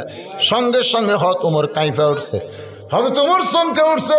চমকে ওঠার কারণ হলো, যেই প্রশ্ন আমার করা দরকার ছিল, কারণ 2 পাহাড়ের মাঝখানে গিরিপথে যখন মেয়েটার সঙ্গে দেখা হলো, যখন মেয়েটা বলল আমি 6 বছর বয়সে ঈমান গ্রহণ করেছি, তখনই তো হযরত ওমরের বলা দরকার ছিল তুমি ঈমান কেমনে গ্রহণ করলা। যেই প্রশ্ন ওমর করতে পারে নাই, সেই প্রশ্ন হোসাইন করলো। জোরে কর না সুবহানাল্লাহ। মেয়েটা বলে, হোসাইন 6 বছর বয়সী ঈমান কেমনে পাইলাম? আমি সাধারণ কোনো ঘরের মেয়ে না। ও হোসাইন, আমি কিন্তু সাধারণ ঘরের মেয়ে না। আমার দাদা হলো রোম সম্রাট কাইসার। যেই বলেছে আমার দাদা রোম সম্রাট কাইসার, সঙ্গে সঙ্গে ওমর ফারুক চমকে উঠছে। তাহলে মেয়েটা সাধারণ কোনো ঘরের না। সেই সময় 2টা পরাশক্তি ছিল, একটা হলো রোম আর একটা হলো পারস্য। রোমের যিনি সম্রাট ছিল তার নাম হলো কাইসার। আমার দাদা একজন অন্দরমহলে আমাকে গিয়ে বলে, নাতনি রে, আজকে রোমের রাজদরবারে খেলা হবে, তুই কি খেলা দেখতে যাবি? 6 বছরের ছোট্ট মেয়ে খেলা দেখার কথা শুনে আমি বায়না ধরলাম, দাদু ভাই আমি খেলা দেখতে চাই। আমি দাদার সঙ্গে খেলা দেখতে আসলাম রাজ দরবারে। আমার দাদার সিংহাসনের পাশে আমার ছোট্ট একটা চেয়ার সেট করে দিল। আমি সেই চেয়ারে বসলাম। দাদু খেলা দেখার কথা বলে নিয়ে আসলেন, খেলা কোন জায়গায়? আমার দাদা বলে তাকায় দেখ রে নাতনি, তাকায় দেখ। আমি তাকায় দেখি একটা মানুষের চোখ কালো কাপড় দিয়ে বেঁধে রাখছে। ওই মানুষের 2টা হাতে হ্যান্ডকাপ লাগাইছে, ওই মানুষের 2টা পায়ে লোহার শিকল দিয়ে আটকায় রাখছে। আমি বললাম দাদু ভাই খেলা দেখার কথা বলে নিয়ে আসে, একটা মানুষকে আমি দেখতে পাই। আমার দাদা বলে নাতনিরে ওইটা মানুষ না, ওইটা মানুষ না, ওইটা হলো মুসলমান, ওইটা হলো মুসলমান। আমি চমকে উঠলাম। আমার দাদা খ্রিস্টান হওয়ার কারণে মুসলমানকে মানুষ মনে করতেছে না, যার কারণে বলতেছে ওটা মানুষ না রে, ওইটা হলো মুসলমান। আমি তখন বললাম দাদা এই মুসলমানকে নিয়ে আপনি কি খেলা দেখাবেন? আমার দাদা বলে ওই যে তাকায় দেখ। মেয়েটা বলে হোসাইন 6 বছরের ছোট্ট মেয়ে। আমি তাকায় দেখি একটা চুলার মধ্যে আগুন দাও দাও করে জ্বলতেছে। ওই আগুনের উপরে বিশাল এক দেখছি মনে মনে তেল, নিচের আগুনের তাপে তেলগুলো টকবক টকবক করতেছে। আমার দাদা বলতেছে নাতনি রে আজকে হাত পাও বেঁধে ওই মুসলমানকে উত্তপ্ত তেলের মধ্যে ফেলে দিব, এই মুসলমান পড়ে মরে যাবে। আজকের খেলার নাম হলো মুসলমান মারার খেলা। মেয়েটা বলে হোসাইন 6 বছর বয়স। আমি চমকে গিয়ে বললাম দাদু ভাই একটা মুসলমানকে জীবন্ত তেলের মধ্যে পুড়ে মারবেন, এই খেলা কি বন্ধ করা যায় না দাদা? এই খেলা কি বন্ধ করা যায় না? কুল্লু মাউলুদুন ইউলিদু আলাল ফিতরা, প্রত্যেক ধর্মের ছোট বাচ্চারাই মুসলমান, মুসলমানের মতো। জোরে কোন সুবহানাল্লাহ। কারণ 6 বছরের ছোট্ট মেয়ে বলে দাদা এই খেলা কি বন্ধ করা যায় না?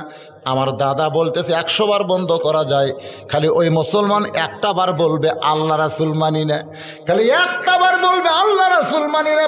আমি সঙ্গে সঙ্গে চোখের বাঁধন খুলে দিব, হাতের হ্যান্ডকাপ খুলে দিব, পায়ের শিকল খুলে দিব। আমি তখন ছোট্ট মেয়ে ওই মুসলমানের কাছে গিয়ে বললাম মুসলমান খালি একটা বারের জন্যে বলেন আল্লাহ রাসূল মানি না, তাহলে আমার দাদা আপনাকে মুক্ত করে দিবে। ওই মুসলমান চিল্লায় বলে রে ছোট্ট মেয়ে তোমার কাছে জীবনের দাম বেশি বলে তুমি বাঁচার স্বপ্ন দেখো, কিন্তু একজন মুসলমানের কাছে জীবনের কোনো দাম নেই। একজন মুসলমানের কাছে ঈমানের দাম সবচাইতে বেশি। আমি দরকার হলে আগুনের চুলার মধ্যে পুড়ে মরব, কিন্তু একটা মুহূর্তের জন্যে আল্লাহ রাসূল ছাড়ব না। আল্লাযী খালাকাল মাউতা ওয়াল হায়াতা লিয়াবলুয়াকুম আইয়ুকুম আহসানু আমালান ওয়া হুয়াল আজিজুল গফুর। আমার দাদা তখন হিংস্র প্রাণীর মতো লাফ দিয়ে উঠে বলতেছে রে সৈন্যরা আর দেরি করো না, ওই মুসলমানকে হাত পাও বেঁধে উত্তপ্ত তেলের মধ্যে ফেলে দাও। আমি তখন বললাম দাদা একটা মানুষ মারার খেলা আমি দেখতে পারবো না, আমি যাবার চাই। আমার দাদা বলতেছে তোকে খেলা দেখার কথা বলে নিয়ে আইছি, তোকে যাইতে দিব না। এই বলে আমার বাম হাতটা দাদা চেপে ধরে বসে থাকলো। আমি তাকায় দেখি ওই মুসলমানকে দাদার সৈন্যরা নিয়ে আসতেছে উত্তপ্ত তেলের দিকে, আগুনের চুলার দিকে। আমি লক্ষ্য করে দেখি মুসলমান একটা বারও পিছন দিকে টান খায় না, মর্দে মুজাহিদের মতো মৃত্যুর কূপের দিকে আসতেছে। আমি আশ্চর্য হয়ে গেলাম, এরা কোন জাত, এরা কেমন মানুষ মৃত্যুর দিকে হাঁটে?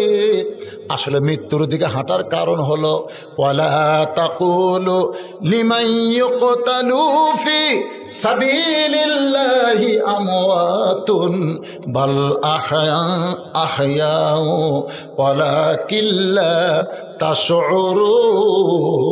তাশউরুন। আল্লাহ রাস্তায় যাদেরকে হত্যা করা হবে আমার আল্লাহ বলতেছে তারা মৃত্যুবরণ করে না, বরং তারা চিরজীবন লাভ করে। তাহলে মুসলমান মৃত্যুর দিকে যাইতে কোনো সমস্যা আছে? একেবারে আগুনের চুলার কাছে যখন আইছে হোসাইন, আমি 6 বছর বয়সী মান কেমনে পাইলাম শুনতে চান শোনেন। তখন আমি একটা হাত দিয়া আমার চোখ এভাবে আমি ধরেছি, একটা জীবন্ত মানুষকে পুড়ে মারবে, এটা আমি দেখব না বলে আমার দুইটা চোখ হাত দিয়ে আমি চেপে ধরেছি। এমন সময় একটা মধুর বাণী আমার কানের মধ্যে ঢুকতেছে। 6 বছর বয়সে আমার বাম হাত আমার দাদা ধরে আছে, আর ডান হাত দিয়ে আমি চোখ ধরে আছি। এমন সময় একটা মধুর বাণী আমার কানের মধ্যে ঢুকতেছে। সেই বাণীটা হলো লা ইলাহা ইল্লাল্লাহু মুহাম্মাদুর রাসূলুল্লাহ। মেয়েটা বলে, হোসাইন, এই মধুর কলেম আমার কানের মধ্য দিয়া আমার কলিজার মধ্যে যখন ঢুকে গেল, আমি তখন দেখতে পাই, যদিও হাত দিয়ে চোখ চেপে ধরেছি, তারপর আমি দেখতে পাই ওই মুসলমানের খাঁচাটা, দেহটা আগুনের চুলার মধ্যে পড়ল। আর খাঁচা পড়ার আগে কে যেন পাখিটা ধরে সবুজ রঙের একটা বাগানে উড়াল দেয়। আমি হ্যাঁচকা টান দিলাম। আমার দাদা বাম হাত ধরেছিল, কিন্তু কলেমা ভিতরে থাকার কারণে আমাকে আল্লাহ এত শক্তি দিল, আমার দাদা হাত ধরে আটকাবার পারল না। আমি এক দৌড়ে ঘরের মধ্যে আমার মায়ের কাছে বললাম, লা ইলাহা ইল্লাল্লাহ মুহাম্মদ রাসূলুল্লাহ। আমার মা বলতেছে, তুই না খেলা দেখবার গেলি, এই খেলা দেখবার গিয়ে মুসলমানের কলমা কোথায় পাইলি? এ কলমা বলিস না মা, এ কলমা শুনলে তোর দাদা তোর বাপ তোকে হত্যা করবে। আমি তখন বললাম, মা, এ কলমাওয়ালারা কোনোদিন মরে না। আমি নিজের চোখে দেখছি মা, এই কলমাওয়ালার দেহ আগুনের চুলার মধ্যে পড়ে, কিন্তু খাঁচার পাখি সবুজ রঙের একটা বাগানে চলে যায়। সে বাগানের নাম হলো জান্নাতের বাগান ইল্লি। আমি এক দৌড়ে চলে আসলাম। আসা দেখে আমার দাদা তার সৈন্যদের নিয়ে মিছিল করতেছে, আনন্দ মিছিল। জোরে কন, কি মিছিল? আমাকে দেখে বলে, কেরে না তুই ভয় পাইছিস? মুসলমান পুড়ে শেষ হয়ে গেল, মুসলমান পুড়ে শেষ হয়ে গেল। আমি তখন বললাম, দাদা, কানার ভাগ্যে ধন মিলে না, সামনে পড়ে আছে সোনা, কানা দেখতে পাই না, মাটি মনে করে ফাইলা দেয়, হাতে তুলে নেয় না, কানার ভাগ্যে ধন মিলে না। দাদা, আপনি বলতেছেন মুসলমান পুড়ে শেষ হয়ে গেল?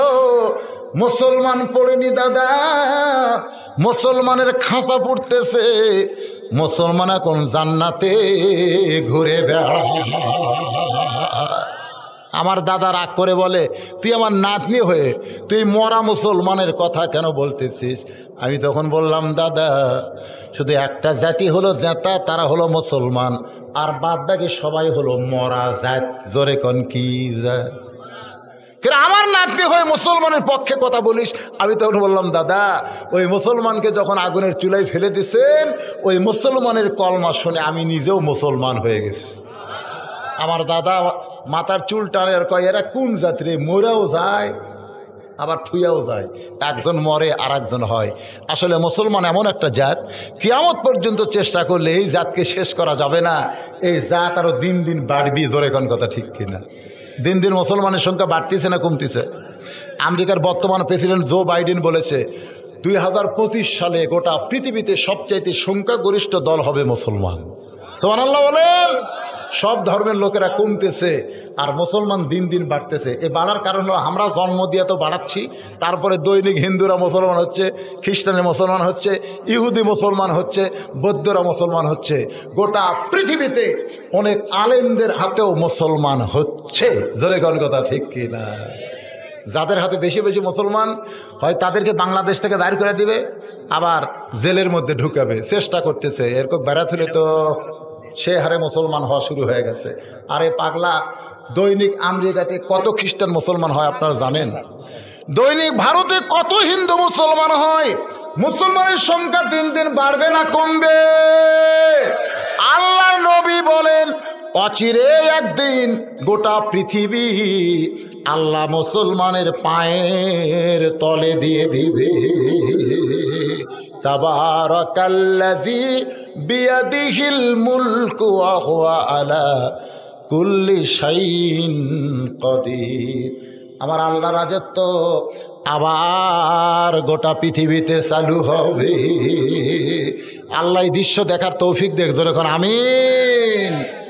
মেয়েটা বলে হোসাইন এইভাবেই 6 বছর বয়সে আমি ঈমান গ্রহণ করেছি। সঙ্গে সঙ্গে হোসেন বলে রে মেয়ে, 2 নম্বর প্রশ্নের উত্তর যেমন আশা করেছিলাম তার চাইতে তুমি 1000 গুণ সুন্দর দিয়েছ। ওমর ফারুক বলতেছে আলী ভাই আমার ঘটকালে আল্লাহ কবুল করছে। হোসেন কয় এত সহজ না, এত সহজ না, 3টার উত্তর না দিলে আমি তো বিয়ে করবো না। ওমর ফারুক কয় তাহলে আর একটা কি প্রশ্ন? এবার হোসেন বলতেছে রে মেয়ে, আমার 3 নম্বর প্রশ্ন হলো বিবাহের পরে, বিবাহের আগে না পরে। এই যুবকেরা এই কথাটা তোমরা খেয়াল করবা, মেয়েদের সাথে যদি কোনো সম্পর্ক করবার চাও তাহলে বিয়ার আগে করা যাবে না। আমাদের বাংলাদেশে কোনটা পছন্দ করে, বিয়ার আগে না পরে? হ্যাঁ, আপনাদের মুখে শুনে যাচ্ছি না, এই যুবক যারা এরা কথা কয় না, ওই এইসব বসে আছে। বিয়ার আগে এরা 14ই ফেব্রুয়ারি পালন করে। 14ই ফেব্রুয়ারি, ধরে এখন কি ফেব্রুয়ারি? বিশ্ব ভালোবাসা দিবস। আমি আজকে বলতেছি হোসাইন মেয়েটাকে লক্ষ্য করে বলে আমার 3 নম্বর প্রশ্ন হলো বিবাহের পরে আমার সঙ্গী তোমার থাকতে হবে। ওয়ালা নাবলু ওয়ান্নাকুম বিশাইয়্যিম মিনাল খাউফি ওয়াল জুই ওয়া নাকসিম মিনাল আমওয়ালি ওয়াল আনফুসি ওয়াস সামারাতি ওয়া বাশশিরিস সাবিরিন। যারা প্রকৃত মুসলমান হবে তাদের জীবনে কষ্ট আছে, শান্তিও আছে, দুঃখ আছে, আছে না নাই? জেল আছে, জুলুম আছে। স্বামী যদি জেলত যায় আর বউ যদি কয় আমি আর একটা, কি কন হয় না এরকম? হোসাইন বলতেছে রে মেয়ে, বিবাহের পরে আমার সঙ্গী তোমার থাকতে হবে। কিছুক্ষণ পরে মেয়েটা কান্না শুরু করেছে। ওমর ফারুক বলে মা, 2টা কঠিন প্রশ্নের উত্তর তুমি দিবার পেরেছ, এই সহজ প্রশ্ন শুনে কান্দো কেন? মেয়েটা বলে হোসাইন আপনি যে প্রশ্ন করেছেন যে বিবাহের পরে আপনার সঙ্গী থাকতে হবে, আল্লাহর একজন মস্ত বড় নবী ছিল, নাম হলো আয়ুব নবী। জোরে বলেন নাম কি? এই আয়ুব নবী একদিন বাদশা ছিল, সুন্দর একজন সুঠাম দেহির নবী ছিল, কোটি কোটি সম্পদের মালিক ছিল। আয়ুব নবীর অনেকগুলো বিবি ছিল, পাইক পেয়াদা ছিল, উজির নাদির মন্ত্রী ছিল। একদিন আয়ুব নবীর সবাই ছিল, কিন্তু আয়ুব নবী যখন অসুস্থ হয়ে গেল এক সময় আস্তে আস্তে সব তার কাছ থেকে সরে যাচ্ছিল।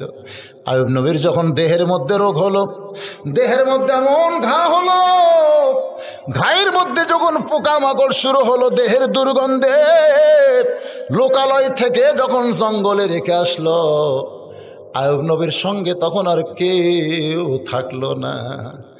সবাই যখন আয়ুব নবী ছেড়ে চলে গেল, ওই সময় একটা বিবি বলো রহিমা, ওই আয়ুব নবীকে যেমন ছাড়ে নাই, সব সময় তার সঙ্গে ছিল। সুখের দিনেও ছিল, দুঃখের দিনেও ছিল, আবার বিপদের সময়ে ছিল।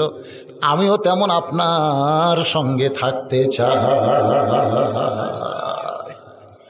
হোসেন বলল রে মেয়ে, তোমার 3 নম্বর প্রশ্নের উত্তর শুনে আমি খুশি হয়ে গেলাম, আমার আর কোনো আপত্তি নাই। ওই মেয়েটার সঙ্গে হোসেনের বিয়ে হলো।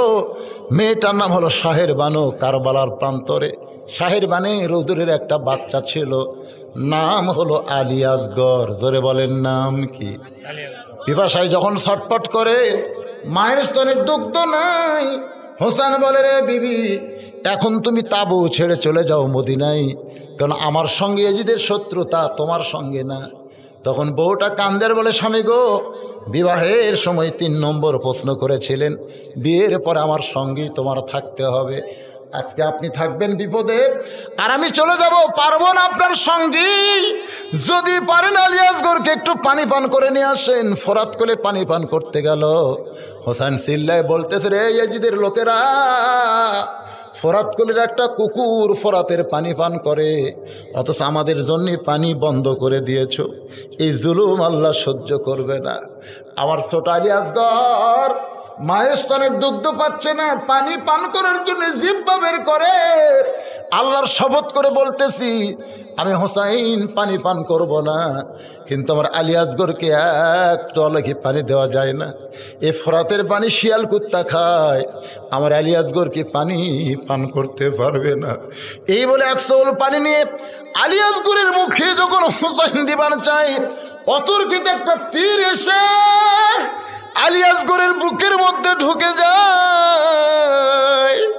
আলী আসগরের মুখে পানি দিবার গিয়ে দেখে ছেলেটা দুনিয়া থেকে বিদায় নিয়েছে। হোসাইন কালো চাদরে মুড়ি দিয়া বিবির কাছে বলে, বিবি রে, তোমার আলী আসগর পানি পান করেছে, এটা ফোরাতের পানি না, এটা জান্নাতে আমার নানা হাউজে কাউসারের পানি পান করবে। বিবি রে, তুমি চলে যাও। বিবি কান্দের বলে, সন্তান চলে যাক, সব চলে যাক, কিন্তু আমি আপনাকে ছাড়বো না গো স্বামী। শেষ পর্যন্ত হোসেন রাদিয়াল্লাহর দেহ থেকে যখন মস্তককে বিচ্ছিন্ন করে নিয়ে যায়, ওই সময় শাহের বানু স্বামীর লাশের কাছে কান্দের বলে, স্বামী গো, আপনার জীবনের শেষ পর্যন্ত আমি ছিলাম, আপনার লাশের কাছে জানতে চাই, আপনি যখন জান্নাতি যুবকদের সর্দার হবেন, তখন আমি জান্নাতেও আপনার সঙ্গে থাকতে ইচ্ছা পোষণ করি। আজকের আলোচনার ভিতর দিয়ে যে জিনিসগুলো আপনাদের বুঝাবার চাইলাম, এর ভিতরে ঈমানের কথা আছে, আমলের কথা আছে, বাপমার কথা আছে, নারীদের পর্দার কথা আছে, এবং বাতিলের বিরুদ্ধে লড়াই করার কথা আছে না নাই? আমি সব কিছুকে সমন্বয় করে আপনাদের সামনে আলোচনা করেছি। আল্লাহ বক্তার শ্রোতা সবাইকে যেন আমল করার তৌফিক দেয়।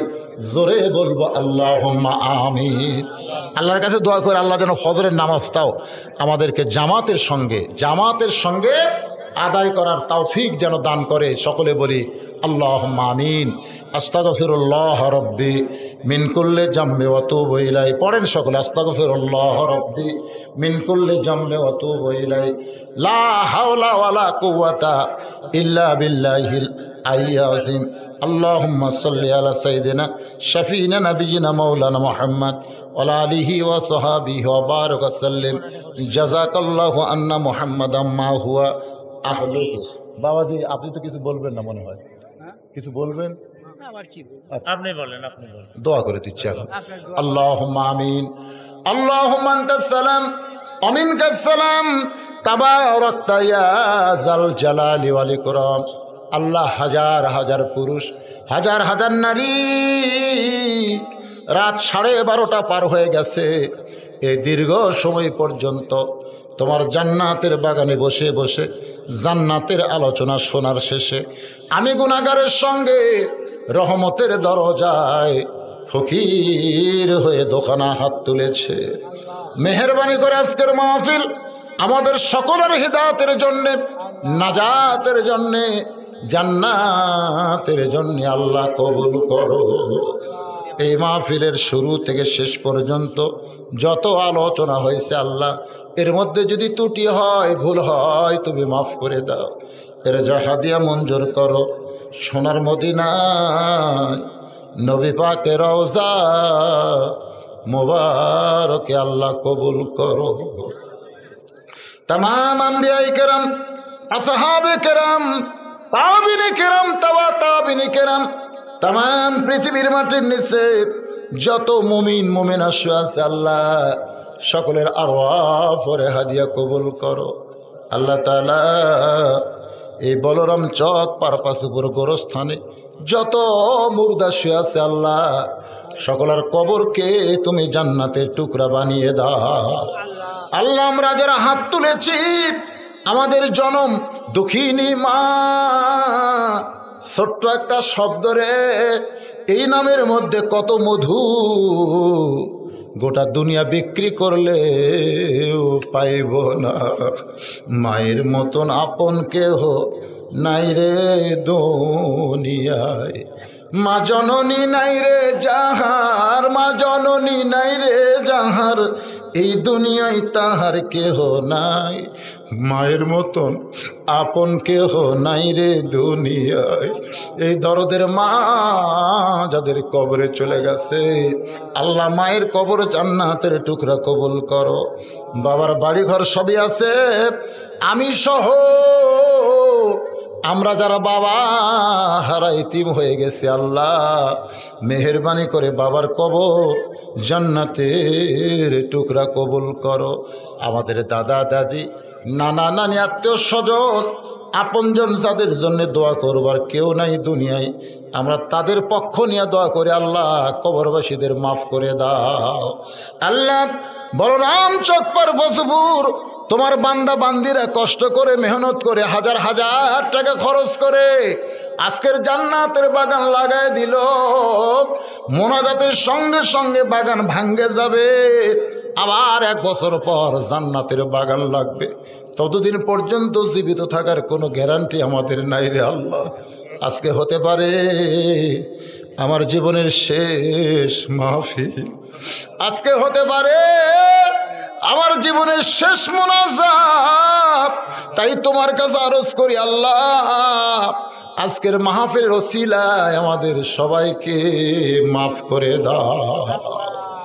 কত মানুষের জানাজার নামাজ আমরা পড়েছি, এই 2 হাত দিয়ে কত কবরে আমরা মাটি দিয়েছি। একদিন আমরা মরে যাব, আমরা সবাই মরে যাব। আজকে মরণের কথা খেয়াল করে নগদে বাকিতে যারা দান করেছে, আল্লাহ সকলের দানগুলোকে জান্নাতের বিনিময় হিসাবে কবুল করে না। আল্লাহ আমি গুনাহগার বলে দোয়া ফিরাই দিও না আল্লাহ। এতগুলো মানুষের মধ্যে যার 2 হাত পছন্দ হয়, সেই 2 হাতের ওসিলায় মাহফিল কবুল করো। আজকের মাহফিলের সভাপতিকে কবুল করো। আজকের মাহফিলের নবনির্বাচিত চেয়ারম্যান সাহেব এখানে এসেছেন, আল্লাহ তাকে কবুল করো। আল্লাহ অতিথিদের কবুল করো, সুধীজনদের কবুল করো, আলেম ওলামাদের কবুল করো, হাদিস সাহেবদের কবুল করো, আল্লাহ মুরব্বীদের কবুল করো। আল্লাহ আমার কলিজার টুকরা যুবকদেরকে আল্লাহ তুমি কবুল করো। আল্লাহ এই যুবকগুলোকে আবার তোমার কাছে ফিরে নাও আল্লাহ। এই যুবকগুলোকে তোমার কুদরতে হাতে সুবদ্ধ করে দিলাম আল্লাহ। এই যুবকগুলোকে 5 ওয়াক্ত নামাজি হিসাবে কবুল করে নাও আল্লাহ। আমার মা বোনদের কবুল করো, আবেদা সালিহা পর্দানিশি মা ফাতেমার চরিত্র দান করো। যেদিন আমাদের মৃত্যু হবে দিনটা যেন জুমার দিন হয়, মাসটা যেন রমজান মাস হয়, ইমানের সাথে ইজ্জতের সাথে এই দুনিয়া থেকে বিদায় নেওয়ার কালে আমাদের জবানে জারি করে দিও লা ইলাহা ইল্লাল্লাহু মুহাম্মাদুর রাসূলুল্লাহ সাল্লাল্লাহু আলাইহি ওয়াসাল্লাম। আসসালামু আলাইকুম ওয়া রাহমাতুল্লাহি ওয়া বারাকাতুহু।